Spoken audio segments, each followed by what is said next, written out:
Oke, baik. Nah, dalam segmen ini kita akan masuk ke bagian yang penting, yaitu yang kita sebut energi ya. Sekarang kita mencek energinya, tapi sama dengan kasus sebelumnya, energi ini sebetulnya kita mengambil analogi dari kasus analog. Sebetulnya tidak ada konsep energi di bilangan, bukan? Kita kan sinyal digital, bukan? Diskrit, itu hanya bilangan. Ya, jadi waktu kita sebut energi, kita sebetulnya hanya menganalogikan itu dengan energi yang ada di kasus analog. Tetapi kalau kita memproses sinyal analog secara digital, maka konsep energi ini sepadan, ya.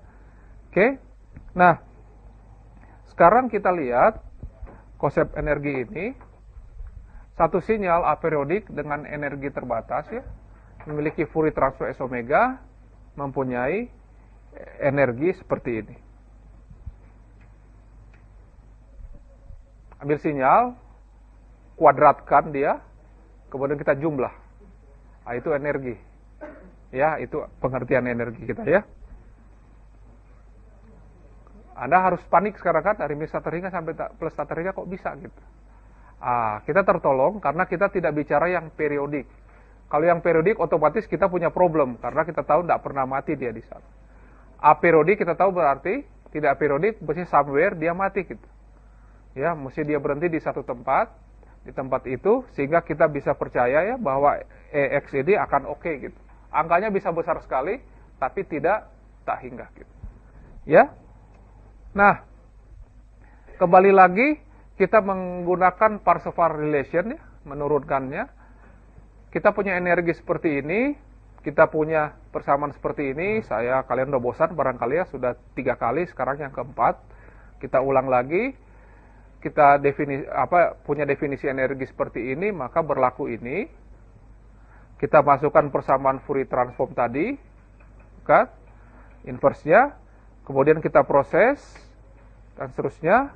Maka kita dapat ini X omega sama ya. Maka kita dapat ini. Nah, ini sendiri berarti ini. Ini dengan ini sama. Nah, kita boleh dengan ini, kita berakhir dengan ini.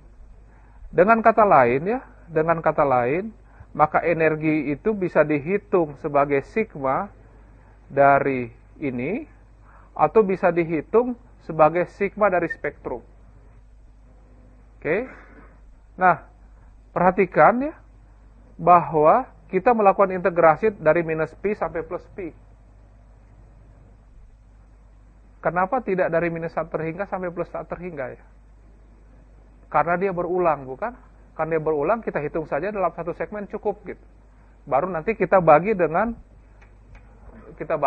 jarak itu begitu. Sehingga kita dapat energinya. Nah, jadi berdasarkan penurunan tadi, energi sinyal kita bisa dihitung di sini.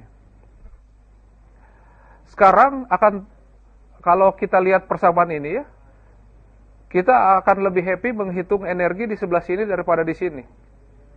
Karena kalau dari sini kita harus hitung dari minus 1 terhingga sampai plus 1 terhingga, bukan? Sedangkan di sini kita cukup dari minus pi sampai plus pi. Jadi sebetulnya oke gitu. Walaupun tentu saja itu hanya berlaku secara umum gitu. Dalam kasus khusus bisa jauh lebih mudah menghitung ini gitu. Misalnya sinyalnya pendek cuma 111 gitu. Energinya berapa ya kalau sinyalnya cuma 111 sampel? Ya bahkan 1 kuadrat kan 1. Jadi 1 tambah 1 tambah 1 ya 3. Siapa yang bilang 4 tadi? 3 gitu ya. Suka tambah-tambah bonus dia itu. Di jumlah gampang ya. Tapi kalau dia sudah punya persamaannya agak sedikit rumit, maka seringkali kita menghitung energi ini lebih gampang ya. Oke, no problem di situ. Nah, karena energi totalnya adalah seperti ini, integral, seakan-akan ini ada kurva di sini ya. Seakan-akan kita ada kurva, kemudian kita mau lihat luas di bawah kurva itu energinya. Nah, kurva itu sendiri kita yang ini kita bilang ini X omega kuadrat. Jadi ini adalah kita sebut spektrum energy density. Merepresentasikan distribusi dari energi dari sinyal sebagai fungsi dari frekuensi. Oke. Artinya apa sekarang?